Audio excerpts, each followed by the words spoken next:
El presidente de Estados Unidos, Joe Biden, defendió su decisión de retirar las tropas militares norteamericanas de Afganistán.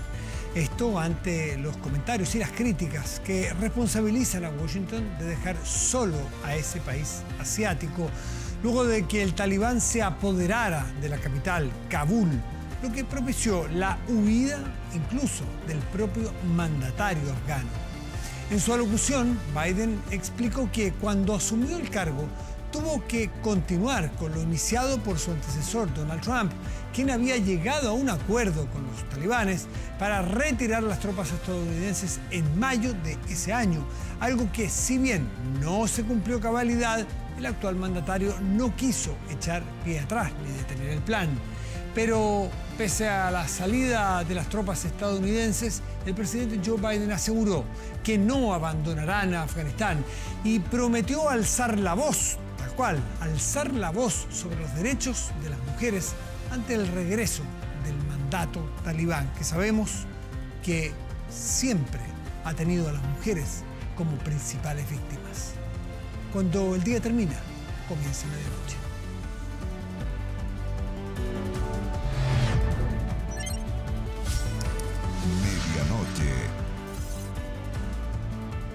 Y tomamos contacto con Robert Funk, que es académico del Instituto de Asuntos Públicos de la Universidad de Chile.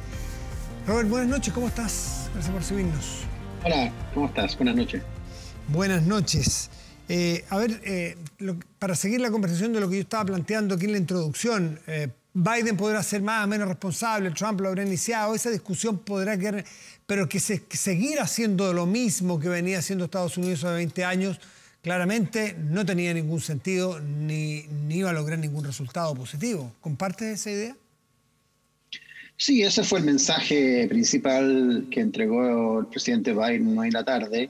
Biden hace muchos años que ha sido crítico de la presencia de Estados Unidos en Afganistán.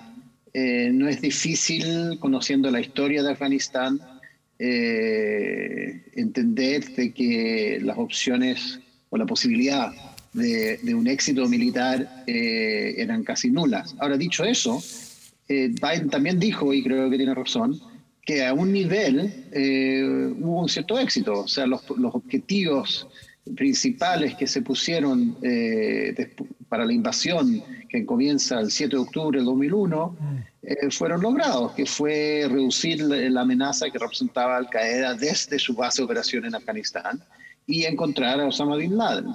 El problema es que para asegurar que ese éxito continuara, se pensó que era necesario construir una especie de democracia, una especie de Estado funcional en un país que hace muchas décadas no lo había tenido. Y eso es lo que Biden al final dijo: no podemos seguir cometiendo este mismo error y por lo tanto es tiempo de salir. Y también hay que decir que eso fue parte de los términos del acuerdo al que llegó el gobierno de Trump con los talibán en febrero del 2020. Exactamente. Acuerdos que, entiendo, Estados Unidos y el talibán siguen funcionando. Estaba leyendo que el general McKinsey se juntó en Doha, Qatar, esta tarde. Por lo tanto, hay un canal de comunicación. No sé cuál es la intención, cuál es el propósito y qué se puede lograr allí, qué quiere cada una de las partes. O sea, sería algo bastante positivo que Estados Unidos lograra mantener algún tipo de contacto con los talibán a pesar de lo que ha ocurrido. Pero también hay que decir que los talibán no han respetado desde el primer momento al pie de la letra el acuerdo de Doha. Parte del acuerdo era que iba a haber paz. Parte del acuerdo era que Estados Unidos se comprometía a comenzar su retiro, cosa que hicieron ya en el gobierno de Trump, y completar ese retiro dentro de un periodo de, creo que 14 meses, sí, que es más o menos donde estamos ahora. Y durante todo ese periodo lo que ha hecho los talibán es aumentar su presencia a través de ataques armados. Y este colapso repentino del control del gobierno afgano refleja un poco esa fuerza militar que probablemente aumentó durante este periodo de los acuerdos de paz.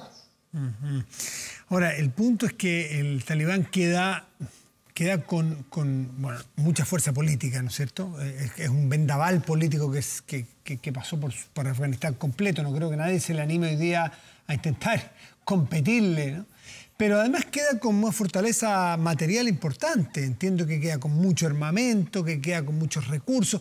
Leí por ahí que habían 400 millones de dólares habían tenido de utilidad o de ganancia en el último tiempo entre faenas mineras que tienen, entre cobros que hacen a distintas personas solamente por existir, un poco el famoso impuesto revolucionario en otras partes del mundo. Es decir, plata tienen, aviones, armamentos que habrá dejado Estados Unidos botados ahí y una fuerza política incontrarrestable. ¿Qué nos puede hacer pensar que el talibán quiera abuenarse con el mundo y mostrar una cara levemente distinta que la que ella mostró? Yo creo que no hay ninguna señal de aquello. Más que fuerza política, yo diría que el talibán tiene fuerza militar. Apoyo político, o sea, estas escenas que estamos viendo de la gente tratando de arrancar, las escenas del aeropuerto, etcétera, demuestran que no son grupos que están siendo recibidos a manos abiertas. Se ha reportado que en algunos pueblos sí los reciben porque el pueblo afgano a esta altura está acostumbrado a recibir a los que triunfan porque es una cosa de supervivencia.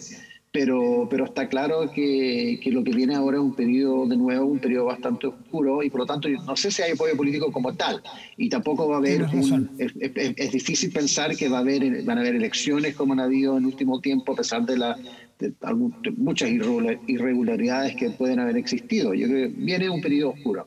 Y no veo muchas señales que el talibán haya cambiado su ideología. O sea, es una cosa muy básica de su poder y su existencia, y lo estamos viendo en estos órdenes que están dando, por ejemplo, respecto a las mujeres, ¿no? Que tienen que guardarse, las que iban al colegio. Algunas mujeres trataron hoy día de ir a la universidad, la mandaron a la casa. O sea, eso ya está empezando. La pregunta, tal vez, es cómo se van a relacionar con el resto del mundo, como países vecinos. Y llama la atención que dos de los países que han no celebrado lo que ha ocurrido, pero que se han demostrado abiertos a tener relaciones o negociar con los talibán, son precisamente Rusia y China, que son los grandes competidores de Estados Unidos en la esfera internacional. Irán, por ahí. No hay que confundir, no hay que necesariamente decir, bueno, Irán es un país fundamentalista islámico y los talibán también, y por lo tanto son lo mismo. Claro. Hay muchas diferencias ideológicas, pero vamos a ver cómo... Eso va a ser la pregunta interesante, cómo Afganistán ahora se relaciona con sus países vecinos y con estos grandes poderes un poco más lejos. Robert, eso es lo que te quería preguntar. ¿Qué es lo que se proyecta? Estamos recién empezando, ¿no es cierto?, este triunfo de este fin de semana del talibán entrando en Kabul. Pero ¿cómo se puede proyectar al Medio Oriente, que sabemos que es una zona generalmente muy tensionada por distintos conflictos? ¿Hay alguna posibilidad de que esto tome vuelo, agarre por alguna otra parte, que desequilibre las cosas de la manera que están hoy día? Como siempre, hay dos lados de la moneda. Por un lado, hemos visto grupos como Hamas celebrando este triunfo y diciendo que es una gran señal de resistencia islámica. Pero por el otro lado, como digo, son grupos muy distintos, con aproximaciones muy distintas hacia el Islam y hacia la política. Y Afganistán es muy sui generis, ¿no? Afganistán es un país, a diferencia de otros países en la región, que tienen sus propios problemas, pero Afganistán lleva muchos años básicamente con un Estado fallido, ¿no? Los talibán también ya estuvieron en el poder, y esto es un punto interesante. Estuvieron en el poder antes del 11 de septiembre de 2001, o antes de octubre de 2001, y en esa época tampoco lograron funcionar muy bien. Como Afganistán básicamente dependía de la ayuda de la ONU y de otros organismos para darle comida a su gente, y de hecho los talibán muchas veces se oponía a recibir esa ayuda porque decía que Allah iba a darle a comer a la gente. Entonces, otra pregunta va a ser hasta qué punto ahora van a ser capaces de gobernar, de entregar. Afganistán no es el país que fue hace 20 años o 30 años. Estamos hoy día en una época en que hay iPhones, ¿cierto? Y hay Internet, y hay en Afganistán muchas cosas, vamos a ver si se mantienen. Pero la población realmente ha avanzado mucho en estos 20 años, claro. Se creó una infraestructura en estos 20 años, y si los talibán optan por destruir todo eso, tal vez se le va a hacer mucho más difícil mantener el poder. Claro, alguien hablaba hoy día de que uno de los misterios, una de las incógnitas, es qué va a pasar con esta generación de 20 años. 2/3, entiendo por lo que leí, 2/3 de la población afgana hoy día no tiene recuerdos, al menos, del gobierno talibán en Afganistán. Es decir, capaz que hay un sector que todavía piensa que puede ser bueno. Y aparentemente había muchas discusiones y peleas dentro de las propias familias, donde había un grupo donde decían, bueno, en una de esas no es tan malo. Y otros decían, no, que ustedes no recuerdan lo que fue esto. Ustedes no saben. Bueno, esa es clásica disputa generacional en todos los países, ¿no? Bueno, guardando las diferencias, conocemos esa conversación. Nosotros tenemos esa conversación. Y es así. Me acordé de lo mismo. Nosotros tenemos en parte una conversación del mismo estilo. Pero la pregunta interesante es, ¿qué va a pasar con esa generación? 20 años de personas que han visto un Afganistán distinto, 20 años con un país que, no sé, veíamos gente que perseguía ese avión, pero hablando por celular, que debe tener Wi-Fi o debe tener 4G. Y hay otro elemento que es... Mujeres profesionales, mujeres trabajando. 15, me parece que era el 15 o 20% del parlamento afgano son mujeres hoy día. Eso parece ser que va a terminarse de un día para otro, entonces... Sin duda, pero lo que va a seguir, de alguna forma, por ejemplo, es el hecho que hayamos visto estas imágenes, en parte tiene que ver con que, como en todo el mundo, las personas filman con sus teléfonos. O sea, es mucho más difícil, el mundo sabe mucho más de lo que ocurre en todo el mundo, y esto lo vimos en la primavera árabe, lo vimos aquí en nuestras propias protestas, y se sabe de inmediato qué es lo que está ocurriendo, y eso es para bien y para mal. Pero en el caso de Afganistán vamos a ver que el tipo de horrores que vivimos en el pasado, si ocurren, van a quedar registrados, y eso va a complicar la postura del talibán en el mundo y probablemente domésticamente también. Robert, pero los hechos recientes de Cuba nos enseñaron algo distinto, que cuando hay un régimen totalitario, autoritario, una dictadura, cierran la llave o bajan el ¿cómo se llama?, interruptor del internet, y dejamos de saber exactamente lo que pasa en Cuba. No lo sabemos. En Afganistán puede pasar lo mismo.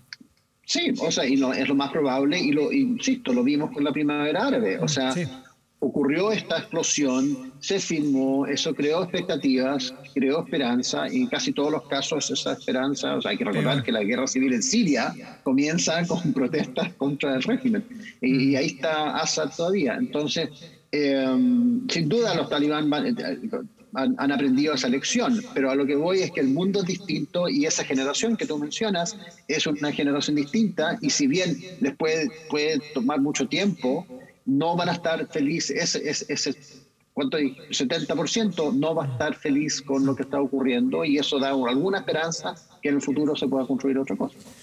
Robert Funk, académico del Instituto de Asuntos Públicos de la Universidad de Chile, muchísimas gracias por esta conversación esta noche en Vía Pública. Que estés bien. Gracias, Matías. Chao, gracias como siempre. Pausa y volvemos, espérenos.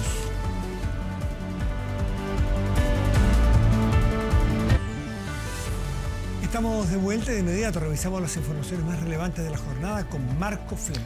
Hola Matías, vamos de inmediato con las noticias de este lunes, porque ya van al menos 1.419 personas fallecidas y 6.000 heridos por el terremoto que devastó el suroeste de Haití.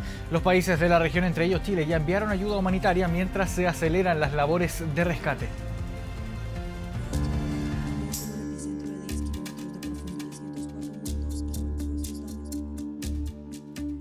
Este es el desolador panorama del sur de Haití, luego del terremoto que azotó al país y que hoy tiene a miles de personas buscando a los desaparecidos entre los escombros.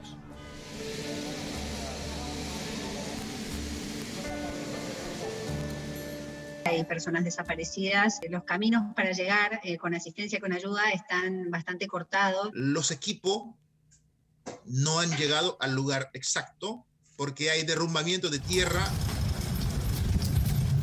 Un ambiente desolador donde varios países de Latinoamérica han anunciado el envío de ayuda humanitaria para enfrentar la grave situación, entre ellos Chile y Colombia. Embajador de Chile junto a ministro de Relaciones Exteriores de Haití reciben ayuda humanitaria enviada por Chile. En este momento estamos transportando 14 toneladas que consisten en víveres, mercados, mantas y también vamos a llevar agua.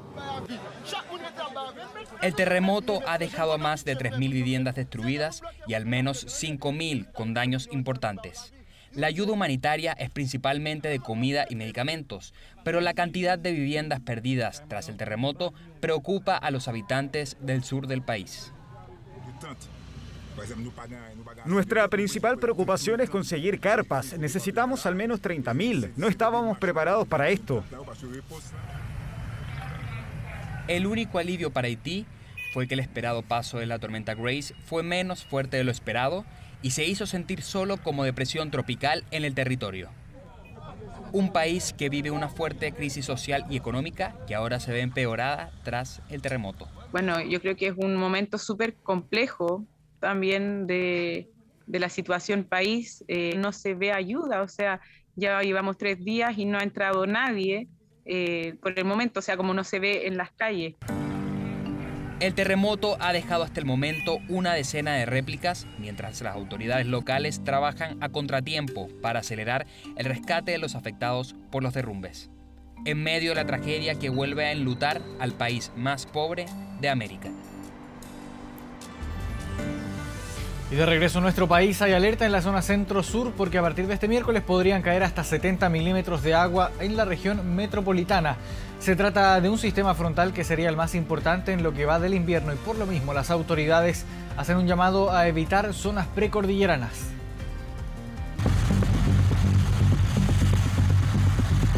Son las primeras señales de un sistema frontal que se aproxima y que afectaría a la zona centro-sur del país, con precipitaciones, vientos y nieve en los sectores cordilleranos. Las primeras gotas ya comenzaron a caer en la zona sur, donde se espera que llueva toda la semana. La región de O'Higgins está siendo afectada ya también por este sistema frontal, la región del Maule, Ñuble, Biobío también, y en Biobío en particular se ha registrado vientos de hasta 75 km/h en sectores de la costa. El Maule también esperamos que tenga algo de viento el día de hoy, tanto en la costa como también en sectores de los valles. Vientos que ya tuvieron repercusiones en el sector de Tutuquén, en Curicó, donde un árbol cayó sobre un vehículo. El copiloto falleció tras el impacto. Las lluvias más importantes se esperan en la zona centro y comenzarían a partir de este miércoles. A fines de mañana martes esperamos que ingrese este sistema frontal a toda la zona central, durante todo el día miércoles y también durante el día jueves. Pero lo más importante, lo que estamos viendo ahora, es que debe ser el día miércoles las precipitaciones más importantes que van a afectar a la región metropolitana. Se proyectan hasta 70 milímetros en la zona precordillerana y vientos que podrían alcanzar los 50 kilómetros por hora.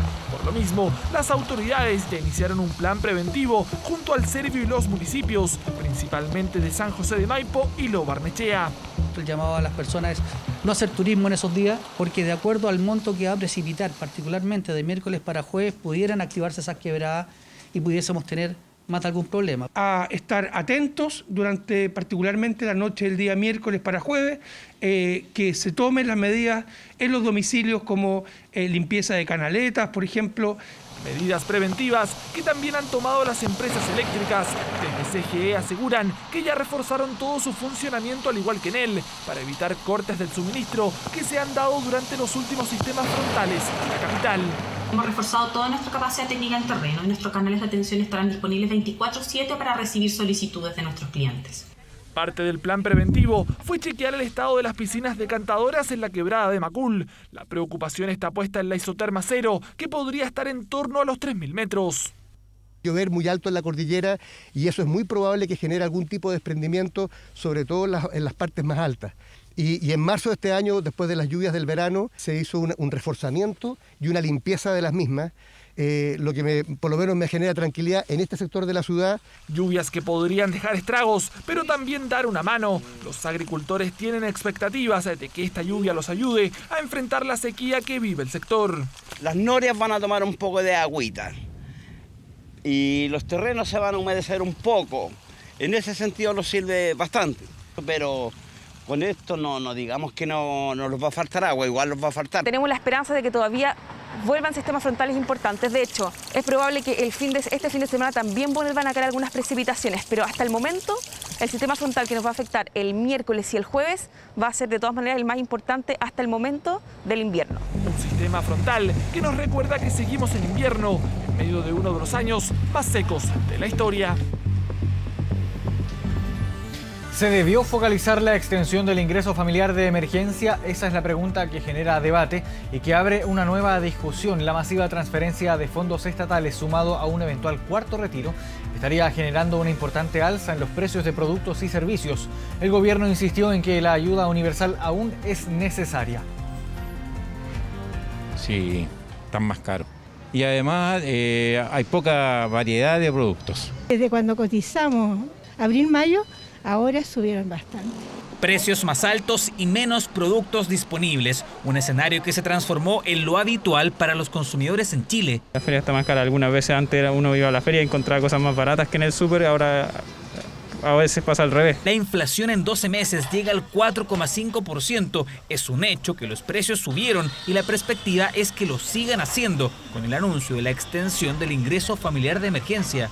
Inyectarle más recursos como es el IFE, o un cuarto retiro, o peor aún, ambos, es obviamente presionar, porque la capacidad productiva, para que no haya inflación, la capacidad productiva tiene que aumentar en esto. Y lo que estamos hablando es aumentando el poder de compra. La ayuda estatal y un eventual cuarto retiro serían los detonantes de la escalada de los valores en la economía, aunque hay visiones distintas. No digamos que a la gente hay que volver a tener la contrañía para que efectivamente no tengamos inflación. Existirían otros factores, no solo la mayor disponibilidad de recursos explicaría el fenómeno. Es una situación más bien exagerada, porque aunque lo quitáramos todo, hay fuentes inflacionarias que van a seguir, que están dependiendo de lo que ocurra en el contexto internacional. Cuando los países empiezan a reactivar, primero reacciona la demanda, el consumo, y luego empieza a ponerse a tono lo que es la oferta y la inversión, que es exactamente lo que está ocurriendo en nuestro país. Pero la entrega universal y a todo evento de la ayuda también es criticada. Algunos creen que solo se debería traspasar recursos a quienes aún estén sin empleo o continúen con menos ingresos que antes de la pandemia. Gastar en darle un ingreso superior a lo que las familias tenían antes de la pandemia, eso me parece aberrante. Porque si se focalizara, el costo del IFE bajaría de 3.200 millones de dólares a solo 1.000. 2.000 millones de dólares significa al mes construir 50.000 viviendas. Uno podría construir 6, 7 hospitales al mes. A veces algunas opiniones tienen que ver con política ficción. Mira, bueno, ¿qué hubiera ocurrido si hubiéramos hecho algo distinto? El hecho concreto es que estamos todavía en medio de una pandemia. Las familias necesitan apoyo. Y por eso el gobierno mantendrá la entrega universal por octubre y noviembre. Una decisión que sigue generando cuestionamientos, especialmente por su impacto en los precios y la economía. Vamos con otras informaciones. En un allanamiento a la celda de Martín Pradenas, personal de Gendarmería incautó tarjetas de memoria y pendrives. Este martes se va a definir si las especies incautadas van a ser sometidas a peritajes. Fue el 23 de julio pasado cuando personal de Gendarmería de la cárcel de Valdivia irrumpió en la celda de Martín Pradenas Yur, acusado de 7 delitos sexuales en contra de 6 víctimas distintas, incluidos el supuesto abuso y violación a Antonia Barra. En el procedimiento se encontraron especies que ahora la familia Barra pide sean periciadas por la Fiscalía. Y es en ese lugar donde encuentran, además de otros hallazgos de otros imputados, le encuentran a él estos dispositivos, 4 pendrives y 2 tarjetas de memoria. Y el informe dice derechamente que fueron ubicadas en la celda en la cual se encuentra el imputado en la cárcel Yancahue. Especies que, según los abogados de Pradenas, no serían de su pertenencia. Lógicamente, el Ministerio Público, que es el encargado de realizar la investigación del caso, desecha la petición y es obvio que la desecha porque es un material que no pertenecía a Martín Pradena. Es que cuando lo revisen van a encontrar películas que los demás internos ven ahí en la cárcel. No sé qué más encontrarán, pero como vuelvo a insistir, se trata de videos en donde hay entretención, tienen un televisor. Desde Gendarmería no se han referido al allanamiento, sí lo hizo el ministro de Justicia. Se trata de un allanamiento que normalmente se hace.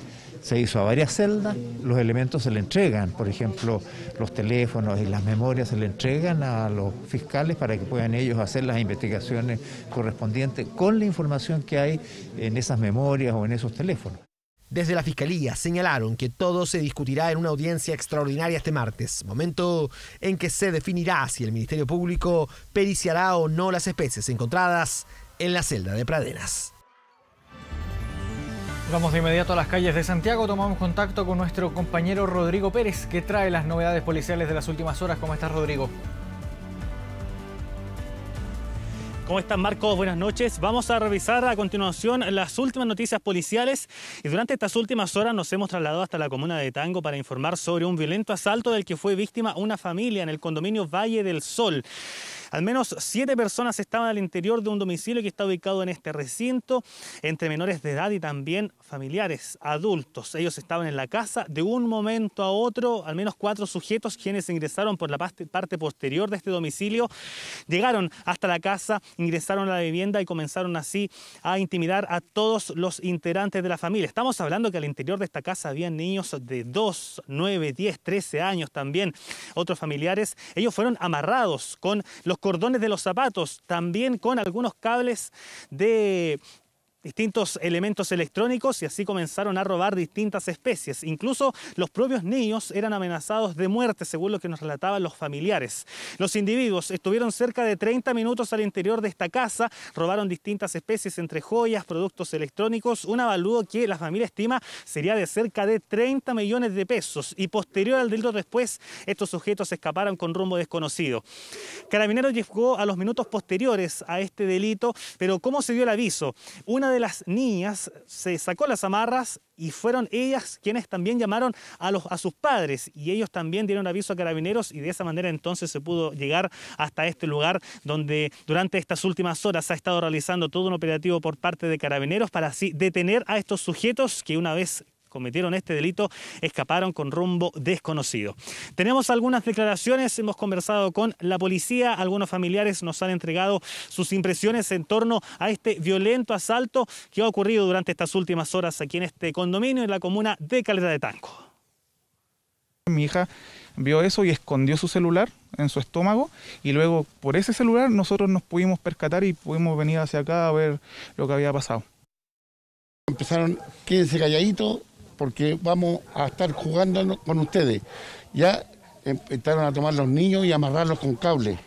Nervioso, todo atemorizado, porque no es fácil que entren a un domicilio y irrumpan todo.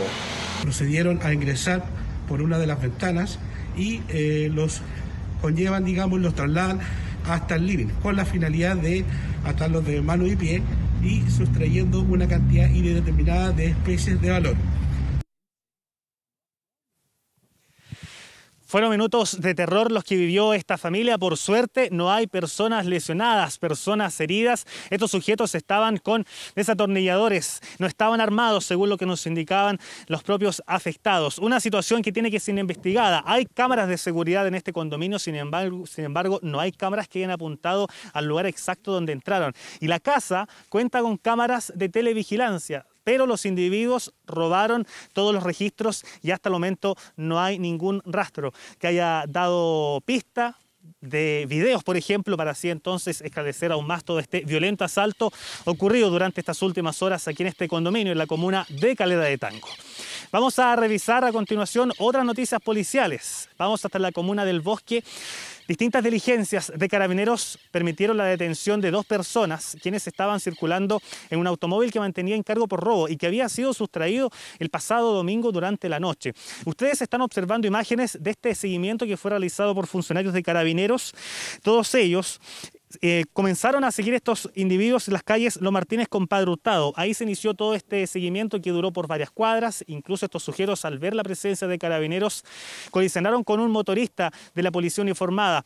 A pesar de todo esto, a pesar de este accidente, estos sujetos escaparon. Carabineros siguió en búsqueda de estos individuos y después fueron detenidos en Observatorio con Gran Avenida. En ese lugar se pudo detener a 2 personas de 31 y 19 años, quienes estarían vinculados en este robo que ocurrió durante el pasado domingo y que estaban utilizando este automóvil con encargo por robo que ya mantenía la denuncia a manos de Carabineros. Tenemos algunas declaraciones en la voz de la policía. Ellos entregaron más antecedentes sobre este delito. Vamos a revisar a continuación esos detalles. Carabineros de la 29 Comisaría del Bosque, gracias a los constantes patrullajes preventivos que realizan en el sector territorial de la unidad, el día de hoy divisa un vehículo el cual mantenía encargo vigente por el delito de robo. El vehículo mantenía en su interior 2 ocupantes, los cuales al ver la presencia policial huyen en diversas arterias de la comuna, logrando ser detenidos en la avenida Observatorio con los Alerce. En dicho lugar, además de la detención, se procedió a la incautación del vehículo, antecedentes los cuales fueron puestos a disposición del Ministerio Público. Estos sujetos mantienen antecedentes policiales y van a pasar a disposición del Ministerio Público durante estas próximas horas. Bien, parte entonces de las últimas informaciones policiales. Vamos a seguir muy atentos a este violento asalto que ha ocurrido en este domicilio, en un condominio Valle del Sol, en la comuna de Calera de Tango, donde al menos 4 sujetos amarraron a los integrantes familiares de esta vivienda.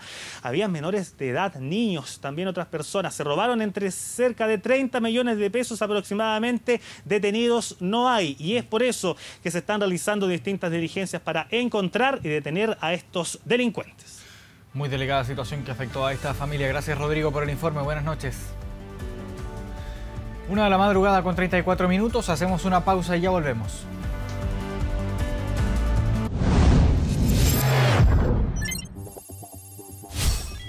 Internacional. Vamos a la desesperación y pánico en los ciudadanos, que es hoy lo que se está viendo en Afganistán luego de que los talibanes volvieran al poder. Cientos de afganos corrieron por las pistas de despegue e intentaron subir a los aviones de las formas más inseguras.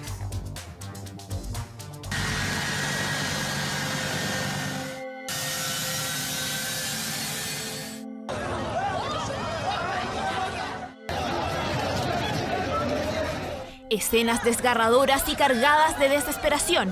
Es lo que vemos en Afganistán horas después de que la capital cayera en manos de los talibanes.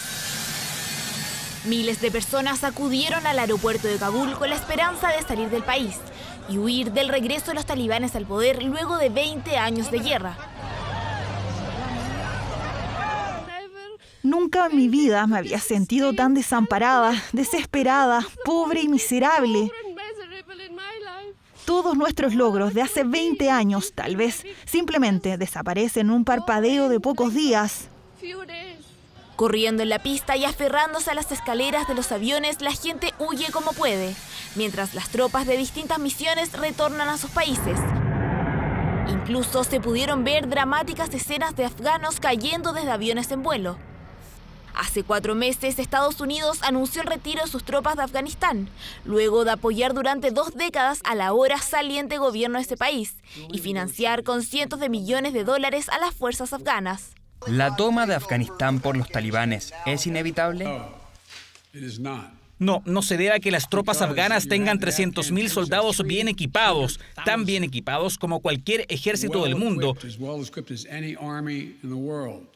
y una fuerza aérea contra unos 75.000 talibanes. No es inevitable. Sin embargo, Biden se equivocó con los cálculos que entregaba hace casi 2 meses, aunque no revierte su postura de sacar sus tropas de combate de Afganistán.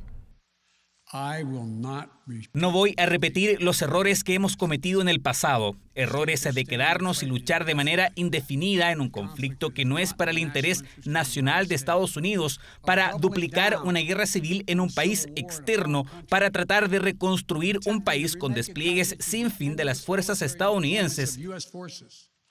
El triunfo talibán se celebró este domingo cuando ocuparon el Palacio Presidencial en Kabul, escena que desencadenó el pánico y caos en la capital. La situación en Kabul, que es una ciudad de 6 millones de personas, es extremadamente preocupante. y nos preocupa que los talibanes no cumplan su palabra de respetar lo que se acordó en las conversaciones de paz. La turba en el aeropuerto dejó al menos 10 muertos y decenas de personas heridas, que se lanzan unas sobre otras en su intento por llegar a la pista de despegue. Por eso la autoridad aeroportuaria anunció la cancelación de todos los vuelos comerciales. Es importante para nosotros tomar todas las medidas necesarias para la seguridad de la gente, así que eso estamos haciendo ahora. En solo 10 días, los talibanes lograron tomar el control del país que dejaron de controlar hace 20 años. Ahora, bajo el liderazgo de Haibatullah Akhundzada, pasean armados por las calles de Kabul, especialmente en zonas de embajadas y organizaciones internacionales. Tras el triunfo talibán, solo Rusia y China mantienen sus embajadas abiertas, mientras que la mayoría de los gobiernos han empezado a gestionar la salida de sus ciudadanos. Una guerra de 20 años que termina con los antiguos derrotados que ahora se transforman en ganadores y con una gran incertidumbre sobre el futuro de un país que desde hace décadas sale de un conflicto para entrar en otro. Y con esta información cerramos el bloque informativo de medianoche. Volvemos contigo, Matías. Bien, muchísimas gracias, Marco Fleming. Y vamos de inmediato a la pantalla grande de nuestro estudio y revisamos el portal de noticias 24horas.cl, que en este momento está encabezado por retiro de fondos. Superintendencia indica que el 87,2% de las liquidaciones por pensiones de alimentos se encuentran al día.